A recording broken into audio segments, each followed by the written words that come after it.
Time to talk. Hawkeyes here at the Voice of College Football. Appreciate y'all being here each and every Tuesday at 4:30 Central Time right here at the Voice of College Football. Pull up a chair, hit the like button before you do anything else. Leave those comments and questions in the live chat as we are just under 3 weeks away from Iowa football in Iowa City. And of course, we got Corey Brad on the line from the Hawkeye of the Storm. Get on over there as well as Corey prepares us for Iowa football in 2022. Corey, how are you? Doing good, Mark. Did some state fair wandering today. That's something that my guess is, knowing Mark Rogers, my guess is that you are not a state fair person. You probably can't understand why anybody would walk around the state fair and spend their money. Why would you make that assumption? I don't know. I'm just guessing. I know a lot of people who feel that way, and they're very outspoken about it. How do you I'm feel not about the fair? outspoken about it, but no, I have not gone to a state fair in 25 years or whatever it's been. I don't know how long it's been. I don't know when the state fair takes place. I don't keep track of those sorts of things. I went to a county fair maybe 2 or 3 years ago, but that was in Texas. Well, I can tell you that now, am I biased? Yeah, probably. But I can tell you that most people, I think, would consider the Iowa State Fair to be one of the 2 or 3 best in the country. It's typically thought to be that. I hear from people who travel the country to some of these things, and most of them don't compare. So, And that's the based on what? size. I mean, that's probably the biggest thing. There's just a lot more. Size? Oh, it's huge. Really? Yeah. The Iowa State Fair is massive. So, or excuse me, yeah, Iowa State Fair. So I don't know how it would compare. I know Minnesota does a pretty good job with their fair. A lot of states just don't do very well. States that you would think they have great state fairs, and they're just kind of nothing. So, but it's not everybody's thing. I've always enjoyed it. It's kind of for me, it's kind of a signal that college football's around the corner, and it's kind of my favorite. August is probably my favorite month of the year, because there's something about the hype leading up to college football, and then you have things like the state fair, and I love the summer heat. So all of it's just kind of a fun month for me, and I know we've got a lot to talk about. The Big Ten Network was at the practice today in Iowa City, and of course I was at the practice Saturday. Have some observations from Kids Day. We were at Media Day on Friday, and we're getting down to the nitty gritty here, Mark. About a week and a half, we're gonna have football, and I'll say this, and then I'll let you ask whatever questions you want to ask. I am more encouraged after seeing this team in person than I was prior. So there's a couple tidbits I can share, but I think in general, I'm a bit more optimistic than I was. I'll just say that. That's good to hear. So we will start with that because let's go back to last Friday. You were on campus. You saw the team practice. It was media day. You participated in that. So you got to see what you saw and were impressed by firsthand. But then you also talked to players and coaches as well. So let's start with that, and then we'll segue into Kids Day. Well, first of all, from Media Day, I think the biggest thing I walked away from Media Day with was more of a concern, and that is the wide receiver room is just completely depleted with injuries. We know about Jackson Ritter being out for the year. We know Tracy's gone. We know Charlie Jones is gone. They are down right now. Keegan Johnson, he's still not practicing, I don't believe. I didn't look closely at some of the footage that Dave Rebson, he likes to tweet out updates from these different stops, which is cool on his part. But I know he did not participate in Kids Day. Kirk had implied that he would be close, so maybe we'll get him back this week. But he's dealing with an injury problem. Brody Brecht, who's another scholarship guy, he's a pitcher. He's dealing with an injury, so he's not practiced in camp yet. So right now, I don't think I'm missing anybody there. Right now, what you're looking at as it relates to being a scholarship wide receiver, Arlen Bruce, the fourth, Nico Reganey, who's by far the most experienced guy, Jacob Bostic, who's a freshman. And then the other thing we found out Friday is a guy who had been practicing really well, Mark, Deontay Vines. I think we talked about him last week that he just kept showing up in all these photos. Now he's hurt. He's out for at least half the season, it sounds like. So that's a problem right now. Wide receiver is going to be an issue. The reason I was encouraged, and we can kind of segue into Saturday, the reason I was encouraged by Saturday is it seems like Iowa has two weapons in Laporta and Lachey. And I know that other people in the media have implied that these guys could be the next Hawkinson-Fant combo. I'm not going that far at this point. Way, way too early to be jumping to those conclusions. But I do think they have something in the passing attack with those two, something that could be special. And I do think you can make up for some shortcomings in the wide receiver room if that tight end group can be as strong as it looked Saturday and as it sounds like. I mean, everybody, you go to every campus, I'm sure everybody's saying the same thing. Oh, this group looks great. This group looks great. They looked good Saturday. It seemed like, I will say this about the Petrus detractors, and I've been critical. You know this, Mark. I thought he looked good Saturday. I don't think he looked great. I thought he looked good. He looked better than Joey Labus. It wasn't even close. I thought Alex Padilla maybe wasn't given. I don't know that people gave him a fair shot after the practice. I heard some people kind of critical of his performance. I thought he threw okay, but I thought Spencer was the best quarterback Saturday. Now that's just one practice, so you don't want to read into that too much. But I did think he looked good. He looks like he's got some chemistry with those tight ends, which is what you want right now. We know he's comfortable throwing to Sam Laporta because he was his leading receiver last year, and it sounds like he's developed some of that. Looked like he developed some of that with Lachey. So those two guys, we know Steven Stilianos is a transfer who'll get a shot. I was really impressed with Addison Ostringa, the freshman tight end from Wisconsin, who Kirk made a point of complimenting on Friday. So I don't know. I mean, the tight end group seems strong, and if you can get Keegan Johnson back, Jacob Bostic I thought looked good. And he made a really nice catch in triple coverage. I believe it was a throw from Labus on Saturday. A really tough, a catch that you'd think would be tough for a freshman to pull down, and he did. So that's positive. The kicking game was fantastic. Blom and Drew Stevens were 15 of 15 combined. That was a huge point of concern in the spring. And I've been telling you for a while, Mark, that I'm confident Drew Stevens will be the starter. Blom is starting to close that gap, it appears. I still think Drew Stevens has the bigger leg, and I don't think there's any question he has the bigger leg. I think he'll handle kickoffs. But I think Blom is pushing him now, and that's positive. Return game, we didn't see a ton from the return game, so don't really have any answers there. The defensive line looks deep. I'm a little bit more positive about the defensive line than I was in the spring. I know a lot of people were gung-ho on the defensive line, and they're going to be a pack of wild dogs. I was a bit hesitant, but right now I'm positive with the depth there. I think they could go 9 or 10 deep, Mark, and I don't think that's pushing the Iowa narrative at all. I mean, you look at the time. We can just run through this top 9 or 10 if you want for a second, Mark.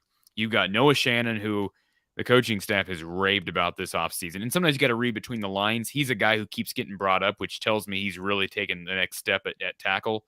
You got Noah Shannon. You've got Joe Evans on the outside, who, he's more of your hybrid pass rusher. He's not going to be an every down guy, and that's okay when you have depth. You got John Wagner, who's a senior, who looks the part. I think he's underachieved in his career in general, but he's got an opportunity. You got Lucas Van Ness, who's nicknamed Hercules by some of his teammates. You've got Aaron Graves, who's coming in as a freshman, who looks like a senior. I mean, I stood next to this guy on Friday. The guy does not look like a freshman in any way. You've got, you just go down the line. Louis Steck is a guy, number 50. Here's a guy who we probably never said his name on the show before because he really hasn't taken meaningful snaps. He's getting a lot of time with the ones right now, and he's kind of an undersized guy, but it tells you he's doing something right in practice. Y.A. Black is another guy. Deontay Craig is another guy who saw a lot of time last year. Now, I'm just throwing names out there, but I do think a lot of these guys have a chance. Ethan Herkett, who got hurt early last year. That's like 10 or 11 guys I just rattled off, Mark. So depth is huge along that defensive line. I don't think it's a concern. Will they have that one dominant pass rusher? Could that be Van Ness? Could Aaron Graves be that third down guy? Maybe. But I think the depth is the biggest thing. They're not going to be tired. There are still question marks, as I brought up earlier, but I was encouraged by what I saw on Saturday. Was just trying to keep up with you on the depth chart there for the defensive front. Did I miss anybody on the defensive line on the two deeps?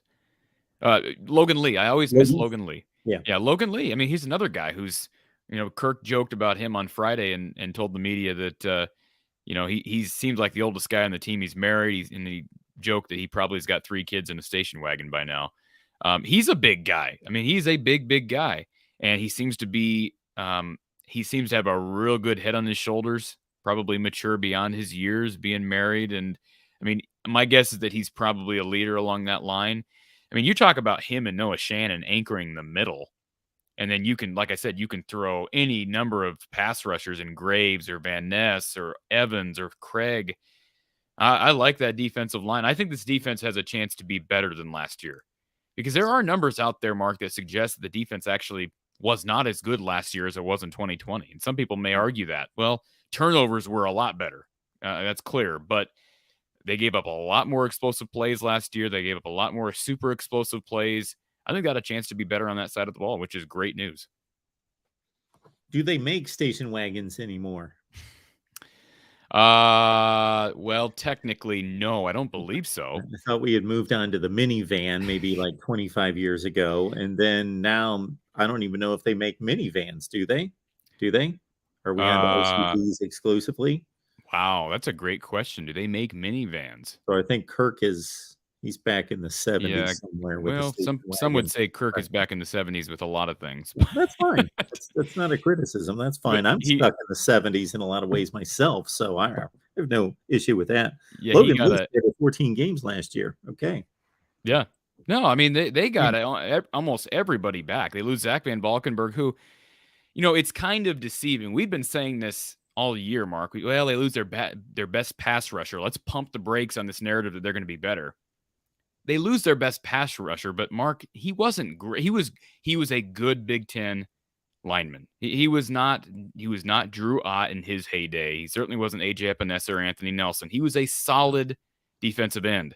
But I think with the development and the additions, I think they have a chance to be really good. And here's a guy we didn't bring up, 4-star Brian Allen, who enrolled early. And as if Iowa fans are following this, it's a lot easier to play as a freshman when you enroll early, and defensive end is a position that you can play as a freshman. We saw that at guys like AJ Epinesa. And Graves is going to play. Ferentz made that clear after Kids Day. He was asked about Graves, and basically Kirk said in so many words, we'd be stupid. The way he's performed in fall camp, we'd be stupid at this point to try to redshirt him. And something else, Mark, and this is a good talking point, or maybe a topic for a future video.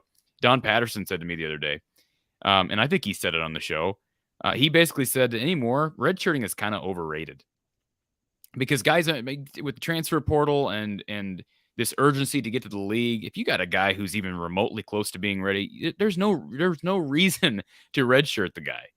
And Aaron Graves, if Aaron Graves if he's got any chance of playing this year, he's playing, and barring some catastrophic injury, and you hope that doesn't happen. He's going to play more than 4 games, which means he's not going to use his red shirt. Because guess what, Mark?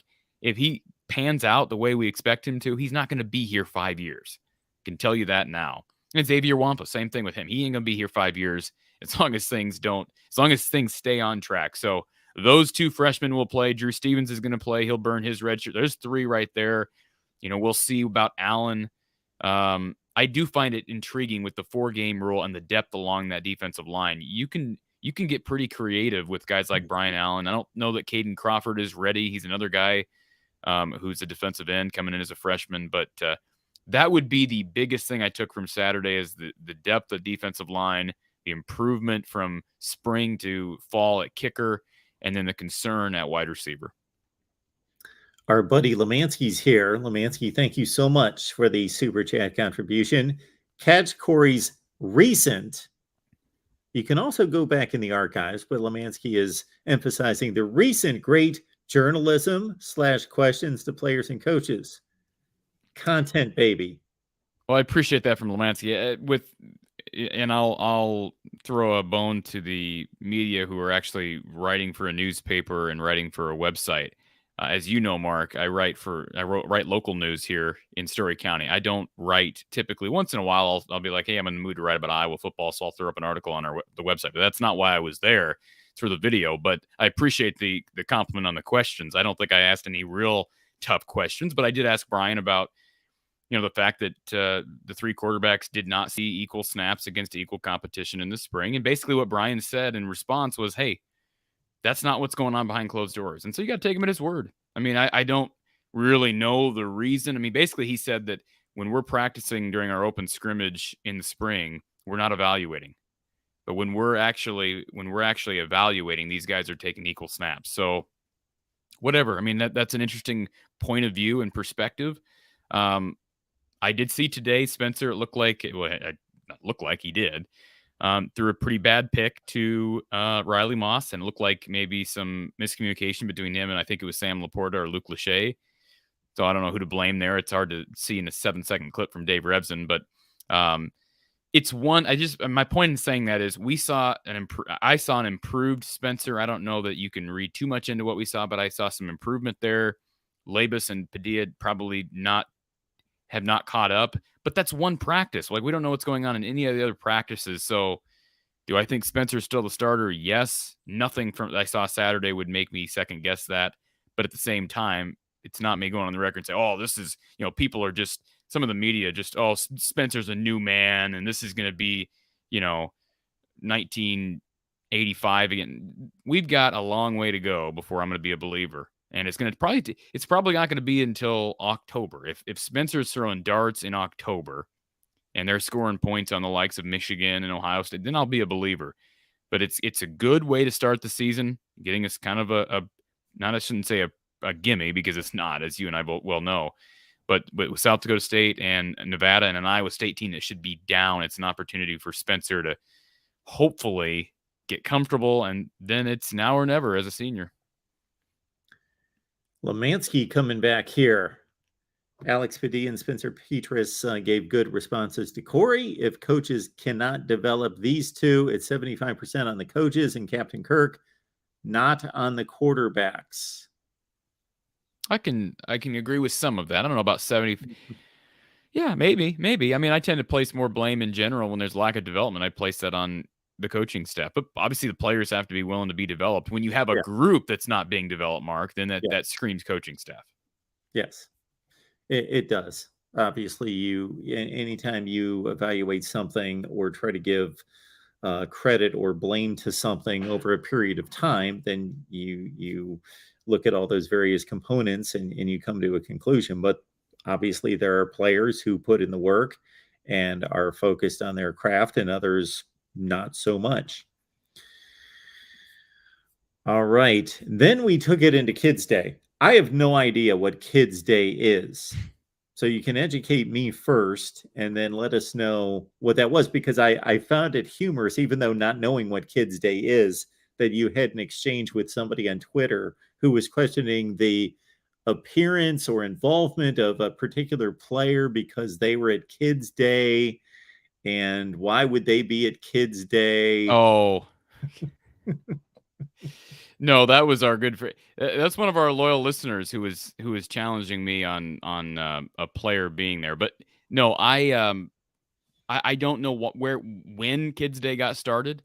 I can tell you this, that Kids Day is a nice event for the kids over the Children's Hospital. As you know, Iowa has a kids captain for each home game, which is a great tradition to kind of go along with the waving to the Children's Hospital.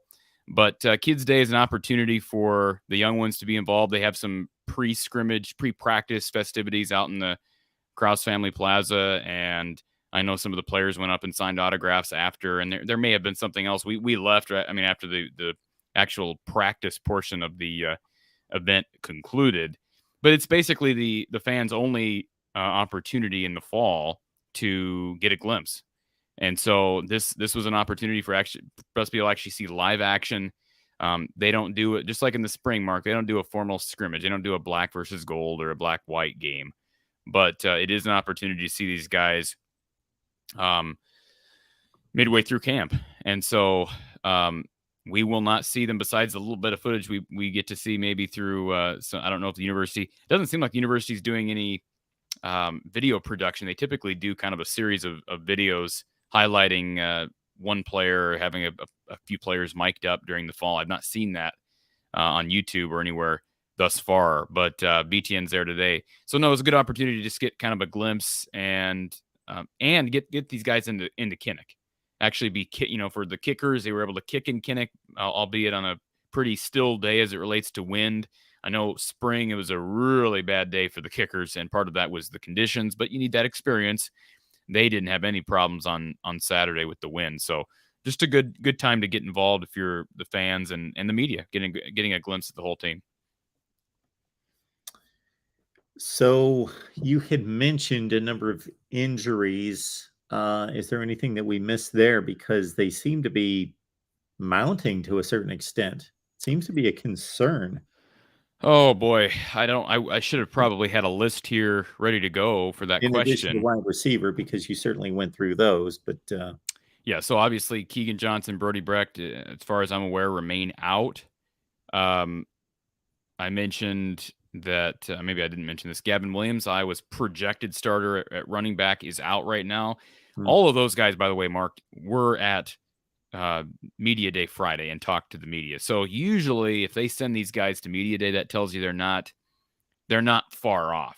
Kirk's not going to send guys who are, in a wheelchair to media day. So I would guess that all those guys are close. I know, Kirk has basically said that with Keegan and with Brody. David Cobb is on the 2 deep at left guard. MIA, but Kirk did note that it's a health problem. There were rumors circulating on message boards, I think a week ago, Mark, that David Cobb was going to be entering the portal because he changed his profile picture on Instagram. So that's not the case. It doesn't sound like it. Sounds like he's dealing with a health issue, but you never know. I mean, Kirk could be saying that. Maybe that's true. Maybe he is. There's something else going on. We don't know, but he was not at Media Day. So the way Media Day works is you have every player on the 2 deep that is available for questions. And then basically, it's just poolside interviews. And then you've got requests. So anybody the media wants to request. So I can just tell, I requested, who did I request? Dallas Cradith being one, because I am intrigued by his story. He's a former 4-star who's now a senior who has not really seen the field at all at safety and has stuck it out here. So I wanted to talk to him. And I'm trying to think of the other guy that I requested. It may have just been Cradith.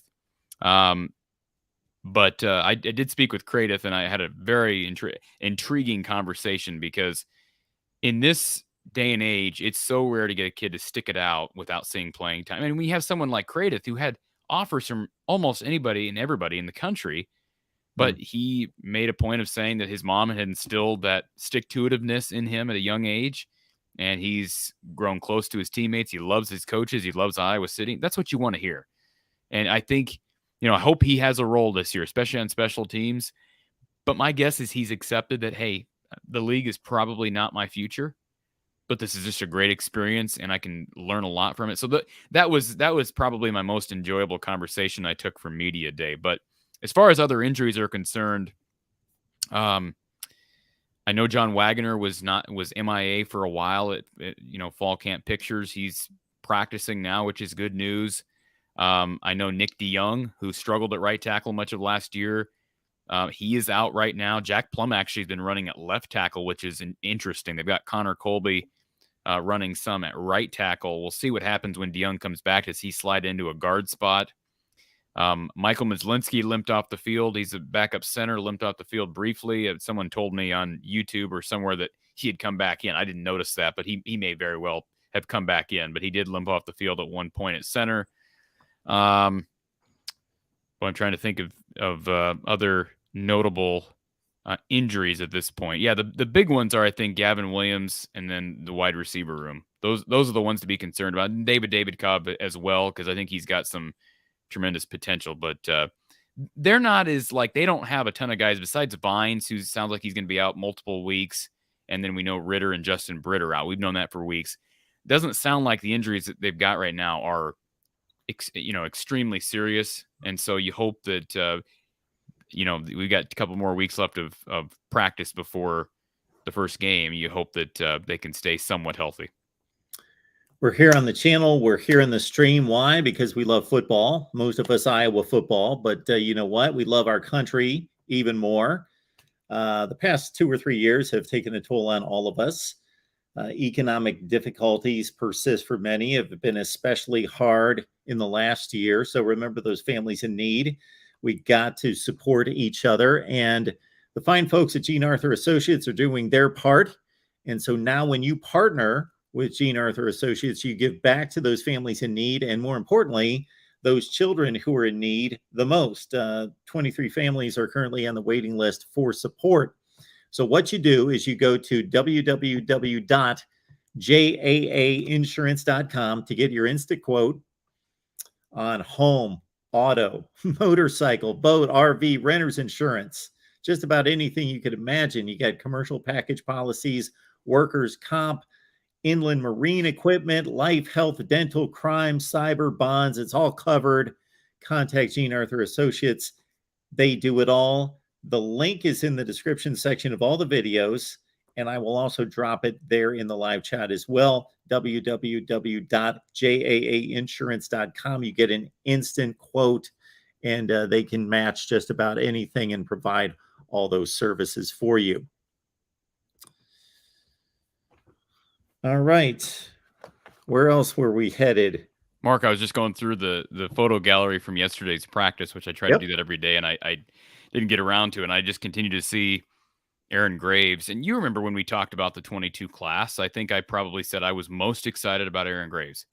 And, when you have a guy who, commits so early, I think was he a freshman in high school, maybe a sophomore? I know he wasn't a junior. He was either freshman or sophomore. I do think when you're a small town kid in Iowa, people just don't pay attention to you. The schools aren't going to come. I mean, I think he was so locked in that a lot of schools likely stopped recruiting him completely. I think he would have been maybe a 5-star had he continued to keep his recruitment open. I think he's that good. And so, we're going to start seeing some of the dividends pay off here with this uptick in recruiting for the 21 through the 23 classes that we've seen. We're going to see that this year because some of those 21 guys, Connor Colby being one, hopefully David Cobb, and now with Wampa and Graves this year, I think we're going to see all those guys play a role this year, assuming they're all healthy. I didn't mention this, but the running back room with Gavin Williams out, I thought looked serviceable. LeSean Williams was good.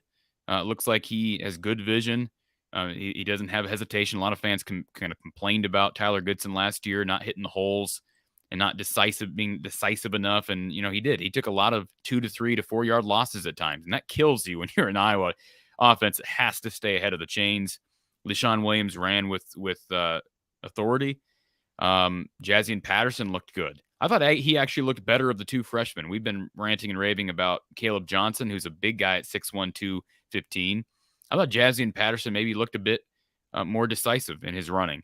But I've heard great things about Caleb so far during fall camp. So, knock on wood, that group looks pretty good. And yeah, I mean, the offensive line looked better. The defensive line, I didn't feel, usually when we're at these open practices, whether in the spring or in the fall, Mark, usually it feels like the defense just dominates and that we just expect that. I didn't really feel like that happened on Saturday. And I guess that's why I'm encouraged. Just in general, it just didn't feel like the defense dominated. And I don't think the defense has taken a step back. I don't think that's the case, not with some of the playmakers they have. Yes, they were down some guys to injury. I like this defensive line and the defensive back room, and I think the offensive line is coming along. It seems to be maybe a bit more cohesive, even with injuries to guys like David Cobb and DeYoung. That's positive. Hawkeyes is putting on the push here for you to show up at the football games and to be in that news conference after the games.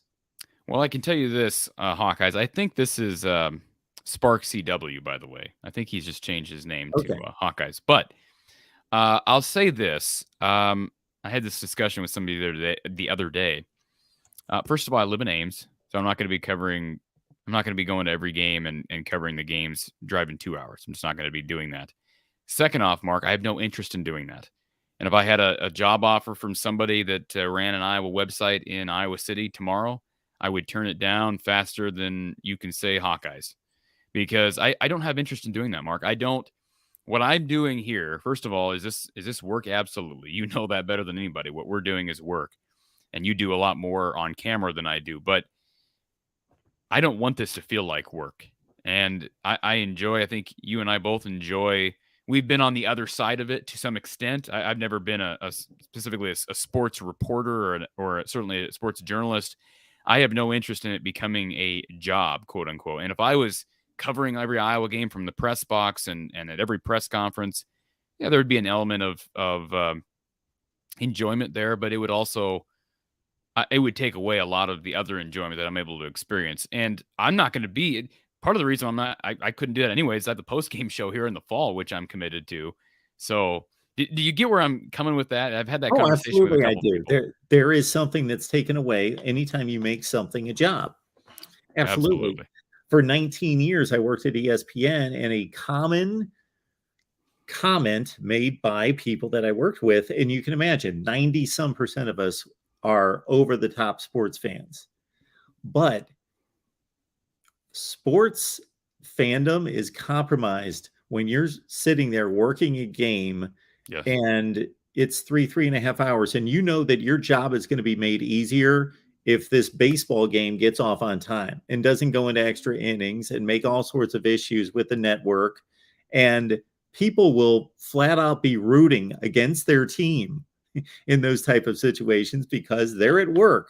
Right. And yeah, it changes things considerably. There's And no I'll question just tell you about this. I covered one game. My old employer sent me down to cover a game from the press box. I think it was like 2014. And I was appreciative of hey, they wanted to, say, hey, go cover a game. We'll send you down there and bring us back some audio. And Mark, I'll be honest, I didn't really enjoy it. I mean, it was a good experience to have. It's one of those things you can say, hey, I was able to do that, and it was, I didn't enjoy it. That's just not who I am. As much as I enjoy sports and love talking about it, I'm not a guy who wants that side of it. So, And again, this was covering the game from the sideline or the press box? the press box. Hmm. And I wouldn't want to be on the sidelines. See, again, some people, oh, that's a sideline. I wouldn't want to be on the sidelines, Mark. You can't see anything that's No, going you on. can't. You can't. I hated being on the sidelines for games. Yeah. You And can't. I hate it. Mark, there's no environment in the press box. No. Now, you go to Nebraska games, I've heard that the press box is pretty no, I'm serious. I've heard that. I can tell you that I did go to see what game was I a part of? It was the Nebraska. I covered the Iowa-Nebraska game in 2014. That's what it was. That game went to overtime. And in 2000, what year was that? Maybe 13. Might have been 13, the year that I actually, this was, I think I was still, I think Gary Dolphin had me up, and I think I actually sat with them, with Gary and Ed Podolak up in the press box for a game to kind of just get the feel of the environment and whatnot. And then, like I said, the next year I think I had the dates right there. But that 2014 Nebraska game, Iowa blew that game. Shouldn't have blown it. It had special teams gas, went to overtime. I know the last play of regulation, Brandon Scherf took a lateral and was hurtling down the field, and it looked like he was going to have a shot to get to the end zone, and he got bumped out of bounds, and that would have been one of the most incredible finishes in Iowa history. But they ended up losing that game in overtime. I'll just admit this, Mark. That game I was covering the press box.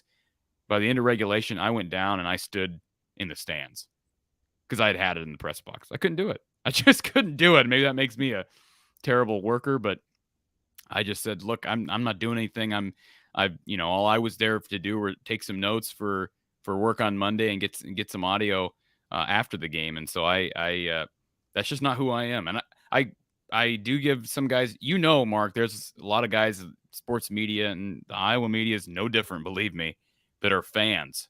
So anybody says, well, Corey, you don't really cover the game. Okay, whatever you want to consider cover the games, because I'm a fan. You got some fans who are working for some major Iowa media outlets they're reporters, but they're also fans. Sure. And if they can balance it, great. I think that gets in the way of true newspaper journalism to some extent, but that's the day and age we live in. I had only been to one or two college football games in my life until I covered college football. And for a 7-year time frame, I was at college football games every week. And I had my option to either cover the game from the press box or from the sideline, and I would do a little bit of both typically. Now, when you do catch a play on the field, whether that, and I would typically, it's usually you're running around because you set up on the field as close to the action as you can. But then when they're moving down the field, then at some point you decide, or you can decide, I'm going to run to the end zone. I'm going to truck it Yeah. all the way to the end zone because then I can get a clear shot of the team moving in the red zone toward the end zone. So there, as soon as you mentioned that, the sideline, I had all sorts of plays run through my mind of really, vivid memories of plays that when the 1 out of 20 that you catch on the sideline and catch it well, yes, it's thrilling and you can really see it develop and all of that, but that's rare. Most of the time you got people in your way and you can't see down Right. it's annoying. Well, Yeah. Mark, and everybody, I growing up, it was always a cool thing. You go sit in the press box for a game. That's cool. Mark, you've been impressed. Like, what's cool about it? I mean, I guess it's warmer when it's a cold game out, right? You have some Yeah. warmth in there, but and you get served food. The University of Iowa does a great job treating their media people well and serving them food and drink. But I mean, it's You it's can work, see the game well. You can see the game well. You've got a great shot of the game. right? As I can on TV. Oh, well, oh yeah, the TV experience. You And see what that's I'm one saying? of Now the you things. can't see down the field as well on television, but there. I Yeah. mean, Oh, it's nothing close to it. And that's why people can't believe, and I've been served this question. I get served this question probably every 3 weeks. Have you been to an Ohio State Michigan game? My answer is no. And my answer is also that I've been asked a couple times, and my answer was no, I don't want to go. Not going to the game. I can watch it better at home on television. I could go for one time I was asked, you can go for free. No, I don't want to go. well, I can just tell you this. Thank you. So we were there. Me and one other guy that takes care of some of my camera and video stuff, assists in that for the channel. We were there Friday, again, interviewing players, talking to Kirk, talking to the assistant coaches. And of course, you have an opportunity when you're there to go ahead and cover the game on Saturday or the open practice. And we said, no, we don't want to cover it. We wanted to sit in the stands, not because we're sitting there rah. We were still videoing but I don't think there's any other better place if you're going to be there in person than be in the stands. And that's why there's some areas, some schools that are dealing with attendance problems because television has just become between 4K television and the different camera angles and just everything. I mean, look at the national championship. Don't they have like three? Doesn't ESPN have three channels from different angles televising the game at one time? I know It's that more than college that. basketball, they do that. I think they're way past 3, whatever it is. I don't Yes. remember. So, anyways, this is probably boring to people, but I guess my point is I enjoy doing what I do here, and I have some freedom doing it, and I'm able to cover it the way I want to cover it. And hopefully people enjoy it. If you don't enjoy it, fine. You don't got to listen to what we do. But it's sort of the new age, and I'm glad to be a part of it. Yeah. 3 people have told me I'm crazy. All right. Wait, you're crazy.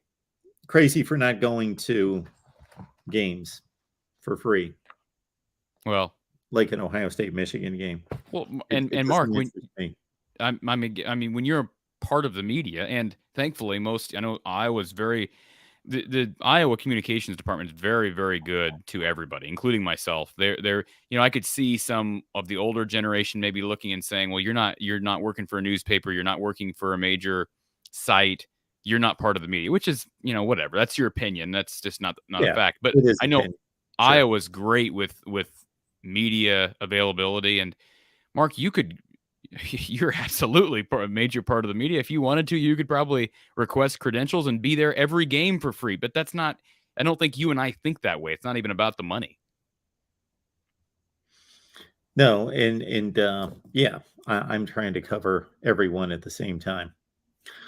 All right, all right, all right. Appreciate everybody being here for our Hawkeye show. We do this every Tuesday, and typically we have the most people online at the conclusion of the show. So this is what it tells me is that you guys need to put it on a calendar, put it somewhere every Tuesday at 4:30 Central Time. Mark and Corey and Mark knocking out Hawkeyes coverage right here at the Voice of College Football. So you're here at the beginning, but of course, stick around and you can watch what you missed after we're done with the show. All right. Corey, you are high on this linebacking core. Oh, we're going to get into that now. Are we gonna Well, spend... if you would like to. Sure, let's spend the last 15 minutes talking about this line. Can this you give the be all you?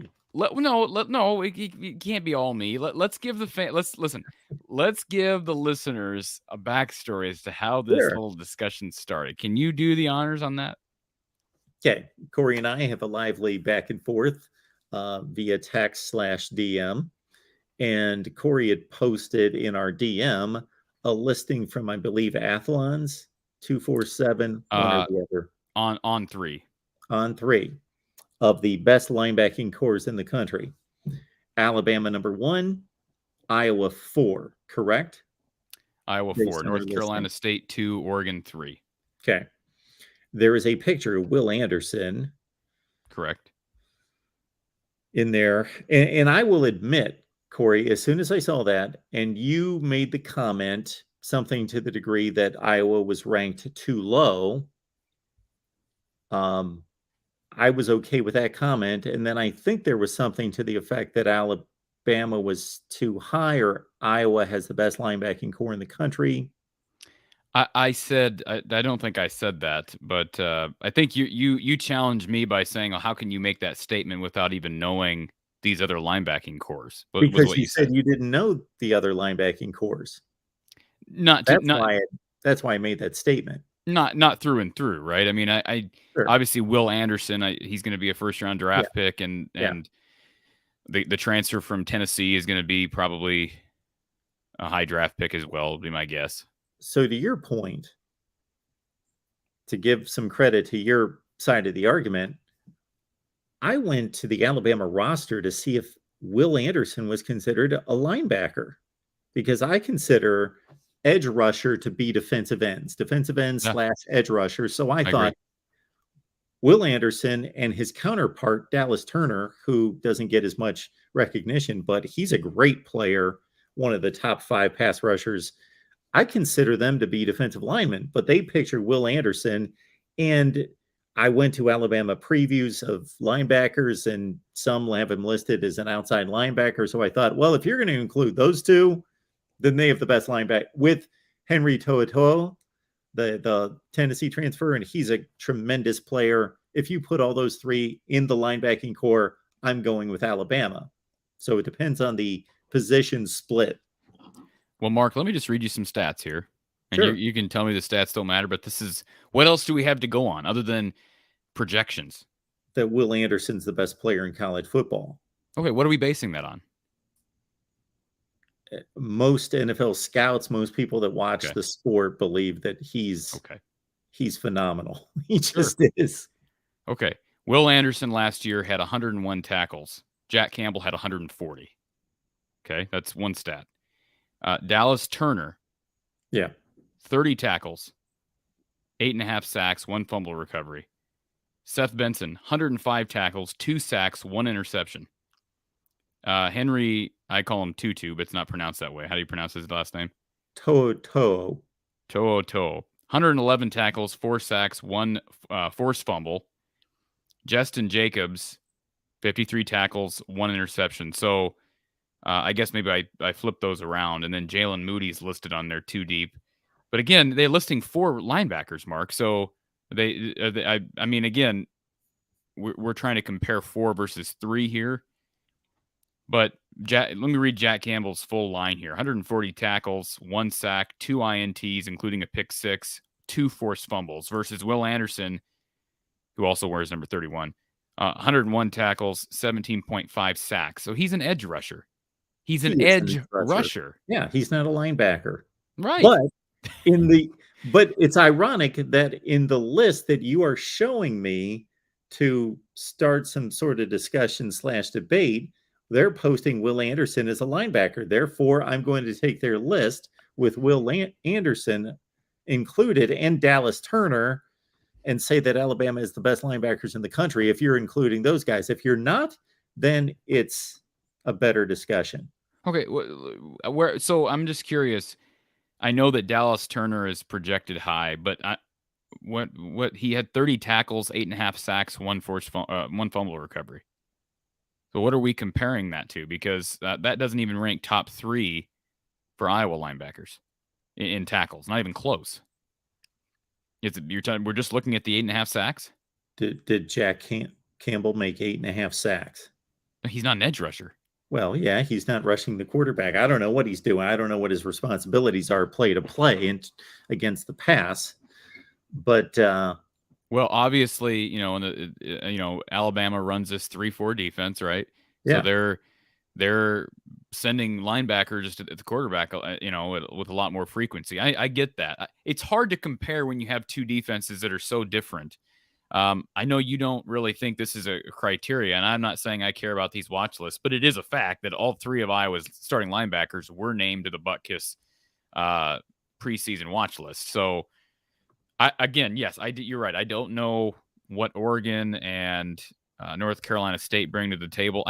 I would have a hard time taking any other linebacker. If in other words, I guess the way I'm looking at it too is there a team, if you were to put 3 linebackers in Iowa's system, are there 3 linebackers on one other team that I would rather have than Campbell, Benson, and Jacobs? And the answer is that no, I wouldn't rather have these guys who are actually edge rushers trying to play in the 4-3 at Iowa.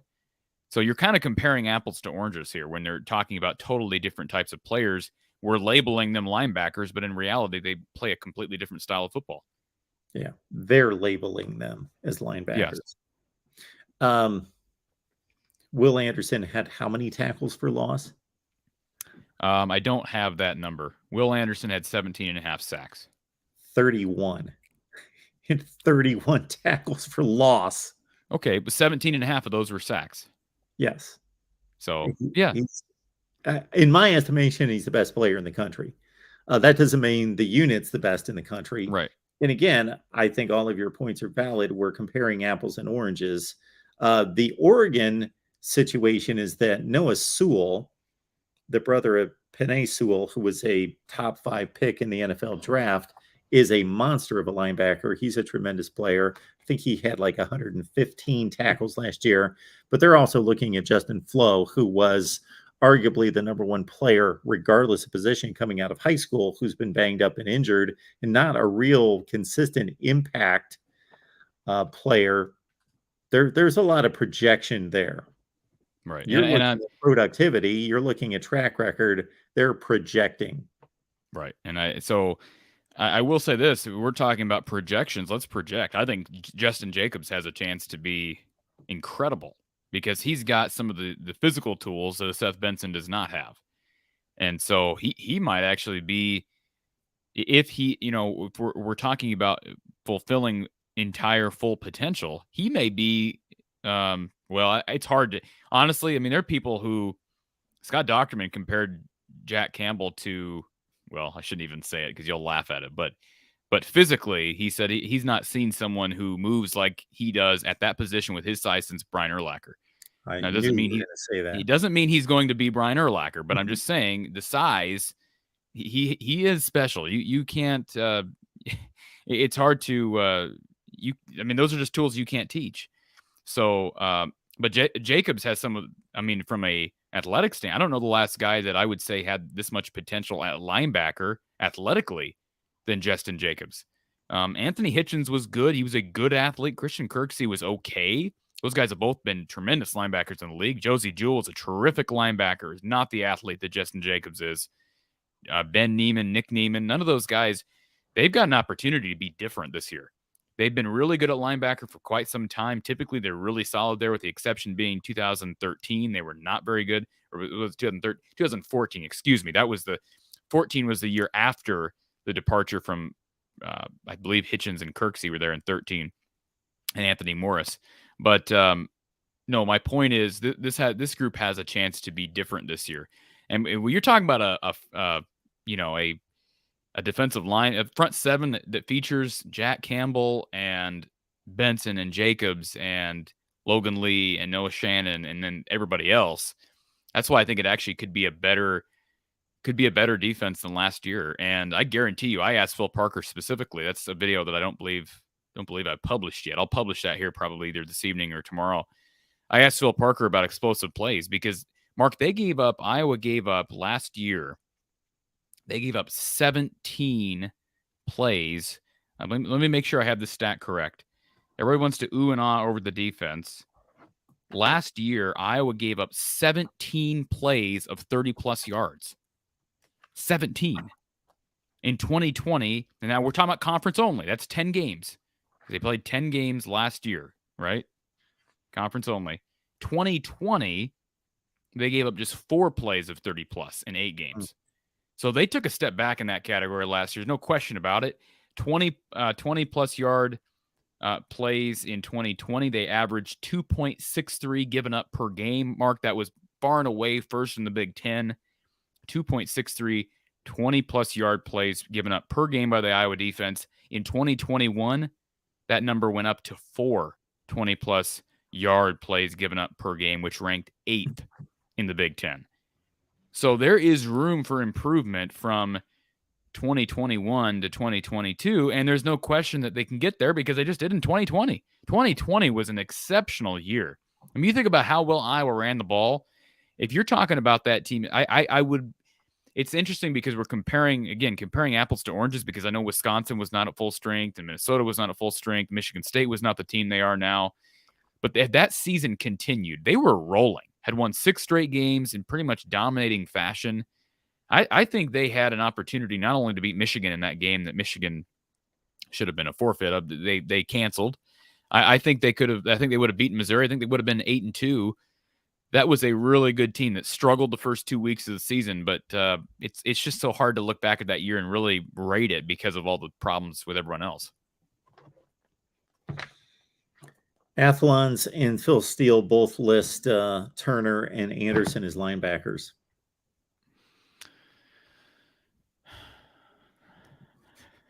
If that's the case, I take this Alabama set of linebackers. They're amazing. They're the best in the country. Again, it's just they're playing a different position. But I would have never. I would have, if somebody would have asked me their positions, I would have said they're edge rushers. Therefore, they're defensive ends. I did, like I say, they're just totally different positions. But it is what it is. One more stat. Let me throw this at a area of improvement, Mark, for Phil Parker in this defense. Yes, they had 25 INTs last year, which was first in the country. They recovered just 5 fumbles all season. 5. That ranks 87th in the country out of 130 teams. So again, there is room for improvement there, and you certainly can teach not only, and they do teach this, being near the ball. Obviously, when a ball comes out, you're ready because you're all hats to the football, but also the ability to force fumbles is a skill, and I have no doubt that's being addressed. I'm not saying that those numbers, they still had 30 turnovers last year, which I think was that first in the country last year? I think it probably was. I know Dave Rebson tweeted about that today and how exceptional Iowa's been over the last 5 years in takeaways. But I'm not saying that number's going to go up, but I think we can even things out. I think ideally you probably would rather bank on 10 fumbles a year, 20 interceptions than 25-5, because I think it's more sustainable. Yeah, it's been proven that there is, while that's a skill to force fumbles, and it's a skill to recover the fumbles, that it's also random and chance involved as well, especially in recovering the fumbles. So if anything, their recovered fumbles number should increase just by chance. Right. And you and I have discussed how Iowa kind of goes against the grain with a lot of things, a lot of data. Recruiting rankings. You and I have debated recruiting rankings, and I'm looking at it from the perspective of, hey, I've grown up an Iowa guy, and there have been so many stories of guys who were 0-star, 2-star, 3-star recruits that end up being superstars. And so I can sit here and say, well, recruiting rankings don't matter, but you look at the grand scheme of things and say, well, it is a strong indicator with 99% of teams. Iowa, maybe not as much, although there is, it's not like they haven't had their fair share of success stories who were 4- and 5-star kids. But I think the same could be said about Phil Parker's defense. And I remember hearing that midway through the season last year. Well, that's not sustainable. And yeah, the numbers went down a bit as the season went on, which again we expected. But year after year, we continue to hear that narrative. It's obviously a skill, and Phil Parker just goes to show how great of a football coach he is. And I mean, that's the one position we haven't even talked about. They returned defensive back of the year in Riley Moss, who, by the way, Mark, and I was happy to hear Phil Parker say this. He basically told me Riley didn't play great last year. I mean, here's a guy who's named defensive back of the year, and Phil said that he didn't play great. And I agree to some extent. Why was he named defensive back? And I know you're going to say interceptions, and that's partially true, but he only had 4. It's not like he had like 9. Well, he had 2. Didn't he have 2 pick sixes against Indiana? Yes. Week 1. I think that, that helps when you have 2 pick sixes in a single Big Ten game. I mean, did you watched a lot of Iowa football, Mark? I'm sure you. They played your school, Kent State, and he got burned by yeah. You're an alum. Be a proud Golden Flash. One that game. But no. You know who their quarterback is? Crum down at Sure. He's with the Chiefs now. But yeah, Crum burned Moss a couple times in that game. And, Phil's probably, that's part of, just always trying to get better. But I think to some extent he's right. I think there's a lot of improvement for Riley Moss to make. And it shouldn't surprise you to hear that because he's coming back for a reason, Mark. If he was ready to be a star in the NFL, if he was going to be a 1st or 2nd round pick, he wouldn't be coming back. Yeah. I don't think he was. I don't know where he would have been. He would have been drafted last year. I have no doubt about that. But I think you're probably looking at a 5th, 6th, or even 7th round pick last year. Now he's got an opportunity with some improvement to maybe be a 2nd or 3rd round pick. I don't know if he can get on I don't know that he has the athleticism to be a 1st round guy. I know he's a track star in high school. He's got some speed, but he's got an opportunity to up that draft stock. And then you pair him with Terry Roberts, who looks ripped. He looks shredded now. He's certainly gotten in the weight room. Jamari Harris. I asked Phil about Jamari, who had that OWI earlier this year, and Phil had nothing but good things to say about Jamari and his attitude since then, which is what you want to hear. So they're strong at the top there. Add TJ Hall, add Brendan Diaz-Fernandez, and some younger guys. They got a shot to be really good in the secondary. Let's clean up some super chats here. Lemansky, Jack Campbell could play for any team in the country. I would think so, of course. Erica, please gently press the like button. We appreciate that, Erica. Thank you so much for reminding everyone. Go Hawks. Also, folks, man, if you want to save on insurance and you also want to help out some families in need, I think Gene Arthur Associates is your place to go. There are economic difficulties that are affecting and impacting millions of people out there, and Gene Arthur Associates has a number of donations that they make to families in need. Get your InstaQuote with Gene Arthur Insurance for home, auto, motorcycle, boat, RV, and otherwise. Renter's insurance, just about anything you could possibly want and need insurance. So all your insurance needs are covered. Contact Gene Arthur Associates at www.jaainsurance.com. It's in the description section of all the videos on the Iowa channel. And then I also left it in the live chat, and I will once again. I can't wait for Iowa to beat Michigan. I think they got a shot at doing that, Mark. I see all the Michigan fans showing up in the chat here, which is fine. But I think Iowa's got a good shot at being. I'm as you know, right now I'm just trying to ruffle feathers, but I think Iowa's got a good chance of beating Michigan this year. It's going to be actually we don't know if it's going to be a night game. It very well could be a big noon game. But there's a good chance Iowa's undefeated at that point. If they take care of business, they should be undefeated at that point. That means getting by a tricky South Dakota State team, winning the Cy-Hawk rivalry for the 20th straight time. No, it's like the 8th straight time. Is it the 8th straight time, Mark? Oh my goodness. You would know that better than I, but that sounds 15, right. 15, 16, 17, 18, 19. Yeah. 21. Okay, they've done it 6 straight times, so this will be 7 if they can do it this year. Well, 15 through 21 is. Oh, they took a year off with COVID. Yeah. So, no, I'm not going on the record saying I was going to beat Michigan, but I do think they have a shot, and I feel better about that shot than I did a month ago. Michigan returns a lot. Well, when you almost said everyone there, and we were talking about sacks a minute ago. They Well, you're are right. losing They are Aiden losing Ojabo and Hutchinson Aiden and David Hutchinson. Ojabo, and Dax Hill was one of the best defensive backs. Probably should have been the defensive back of the year in the Big Ten. That's probably who it should have been, was Daxton Hill, and then Hassan Haskins, who drove the offense at the running back position, almost scored 20 touchdowns. At the same time Well, that let's just you remember. segue from our sponsor into your thoughts about the Michigan game and getting harassed by Michigan fans and thinking that Iowa's got a great shot in that game, which I believe they do as well. I was going to make the comment that I'm going to have a heck of a time predicting the Big Ten Western Division. I think there are 5 teams that could win the title. Okay. Please tell me Northwestern's in that group. No. Please tell me Illinois is in that group. No. Wow. Because you don't believe Nebraska. You don't believe Nebraska can win the. No, I think they could be a lot better, but to hear it from you is just interesting. You think they have a shot at winning the West? Nebraska, sure. Okay.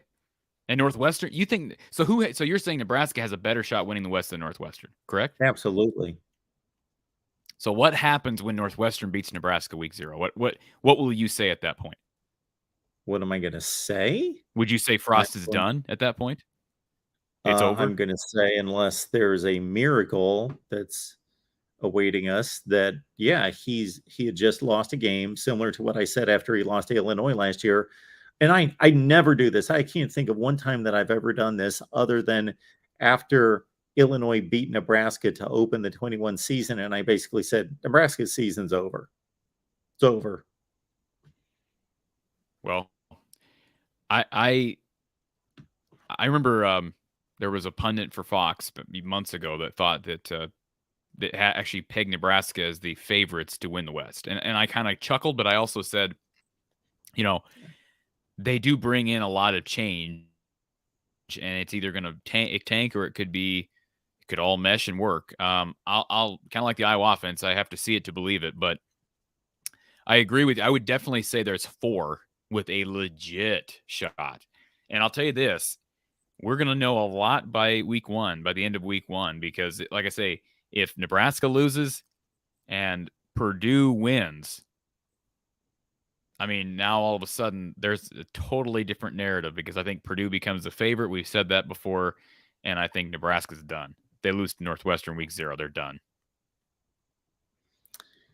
Dependent Fanatic, I appreciate you checking me out on Michigan Podcast. Steve must have just released that. He served up 5 guarantees that he made about the Michigan season this year that were interesting, and I gave him a percentage shot of those coming true. So everyone can Those are always fun. out. Those are always fun. And so one would include Michigan not losing to Iowa because they were supposedly they're going to be on their way to an 11-0 start. Real quick before we finish this discussion, Mark. And I know we don't know what the line's going to be. Maybe you've looked at the line. I'm sure there's an early line, but can you tell me what's your prediction by the time we hit week 5 when Iowa plays Michigan? What will be the line? Both teams are going to be 4-0, although Michigan's coming off a game against Maryland that I consider to be a wild card tough game for Michigan. Maryland's going to go in there and sling it all over the place. They probably have the 3rd or 4th best passing attack in the Big Ten. But both teams I expect to be undefeated, and I would expect Michigan's going to be about a 4-point favorite, 4 to 6, something in that range. In the Iowa game. Yeah. Okay. That's probably about right. I think that's fair. I could see it being closer to 2, with home field. I could see it being closer to 2, Michigan by 2. But yeah, I'm intrigued by that, and everybody, it'd be like me bringing up 52. I know that was longer ago, Mark, but last season's last season. It doesn't have any.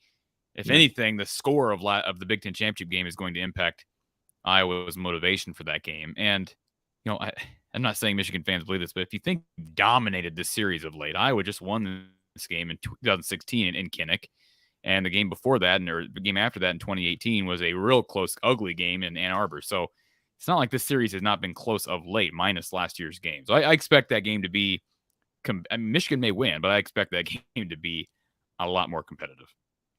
Well, when we look at Michigan, Penn State, and Ohio State in particular, and their trips to Kinnick, Michigan hasn't won at Kinnick Stadium in forever. Ohio State's last trip there, obviously, they got ransacked. Penn State lost last season. The time before, threw a touchdown pass with 1 second on the clock to narrowly escape.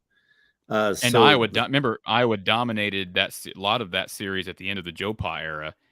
I mean, we're talking like they won in 2008 on a kick by Daniel Murray. They won in 2010 in Kinnick. They also won in 2009 in Happy Valley. So, no, you're right. It's hard to win in Kinnick for anybody and everybody. I hope that game's a night game. I don't know. We've discussed that. I think it's got a better chance of being an afternoon or even a morning game. But I think you're going to get game. Yeah, and you're going to get Gus Johnson and Joe Klatt. That's the good thing. Why do you smile when you say that? Were you awaiting a response from me? I think Klatt's phenomenal. No, you don't like Gus Johnson, do you, Mark? He irritates me sometimes. I would love to have him on the show sometime. I have all sorts of respect for the guy. He's risen to the top of his field, but he becomes a bit much at times. And Mark, I don't know him personally, but everything I've heard is that he's a tremendous person. And I respect him for what he does. And I will say he had a comedy of errors in that Penn State Iowa game last year. Like I believe he called Matt Hankins. What did he call him? Haskins. I think he called him Haskins at one point, and he gets names wrong. That's the only frustrating thing about for me, because I love his enthusiasm. And that's what gets masks by characters. When you have a certain play-by-play guy who is a character, like John Sterling, he does the Yankees games. I listened to him for years. He's a clown. But he's got this big personality, and he's got all these crazy nicknames for everyone. So everyone's focused on all of that. Meanwhile, he can't call the game correctly because he's an entertainer. But Antoine Johnson, we love you being here. You're here all the time. You're on the Michigan show as well. Everybody's talking about Maryland, but he, meaning Talia Tagovailoa, throws 3 interceptions a game. So he threw 11 last year, 5 against Iowa. So he threw 6 in the other 11 games. That I'm not equating the math there. 3 interceptions a game. He threw 6 in 11 games. I'm having trouble there. He threw 11 in 13 games. So yes, that's under 1 per game. Yeah. So he's a good quarterback.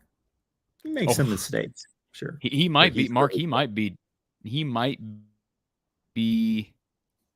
people who I know Michigan fans. Well, no. I'm going to put him. Yeah. I think Aiden O'Connell's the second best quarterback in the conference. Oh, absolutely. I think Stroud and Aiden O'Connell and then Tua. Yeah. I agree. Yeah, that's my list. We should have done that at some point. We should have done Big Ten player rankings, position unit or player rankings. I think Connor Bazelak. I think Indiana's going to have a resurgence this year. I'm not saying they're going to be great, but I think they're going to be substantially better. And I don't, maybe bowl, maybe 6-6, 7-5 area. We'll see. But I think Connor Bazelak's better than people think. One of our most recent polls was asking everyone whether Iowa should have been ranked.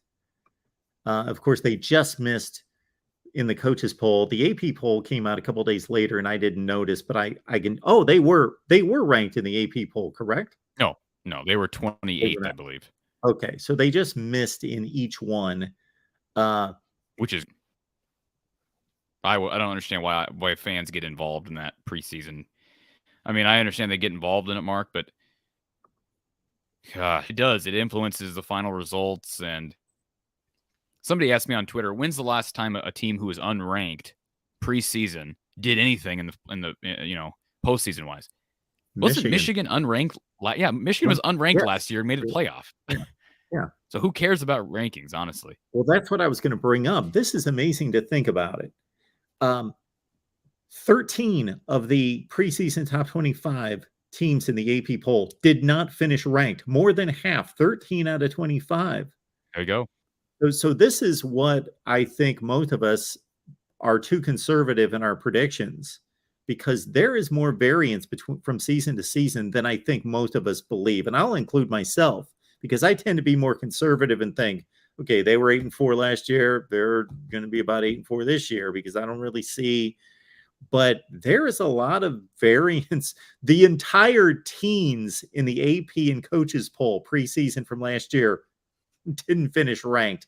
They all tanked. And Mark, here's one thing about it. I don't believe they matter. Well, they don't to me. They clearly don't matter. They shouldn't at all.